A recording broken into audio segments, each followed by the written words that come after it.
ரசிகர் மன்றம் வச்சு யாருக்காவது அரிசி கொடுத்துருக்காரு, பருப்பு கொடுத்துருக்காரு, சைக்கிள் கொடுத்துருக்காரு, மாவு கொடுத்துருக்காருன்னு ஒரு ஃபோட்டோ காட்டுங்க.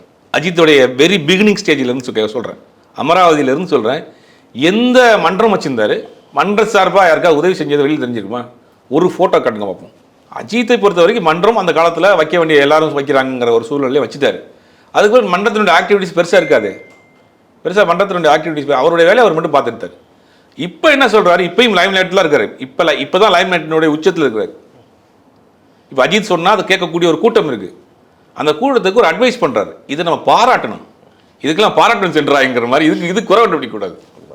ஏன்னா இதை என்ன சொல்கிறாரு, நீங்கள் உங்கள் ஃபேமிலியை பாருங்கள், உங்கள் பேஷனை பாருங்கள், உழைங்க, சந்தோஷமா இருங்க. Life short time. நமக்கு இவ்வளோ பெரிய கூட்டம் இருக்குது, இவ்வளோ பெரிய ஆட்கள் இருக்கிறாங்க, நமக்கு இவ்வளோ நம்ம நினச்சனாலும் பண்ணலான்னு அதை அரசியலுக்கு பயன்படுத்தலையே, அரிசி பருப்பு கொடுக்கலையே, நோட்டு புத்தகம் கொடுக்கலையே, ஃபோட்டோ எடுக்கலையே. அவங்க நல்ல விஷயம் தான் சொல்கிறாரு. அஜித் எந்த காலத்திலேயாவது ரசிகர்களை தவறான வழிக்கு பயன்படுத்தியிருக்கிறாரா?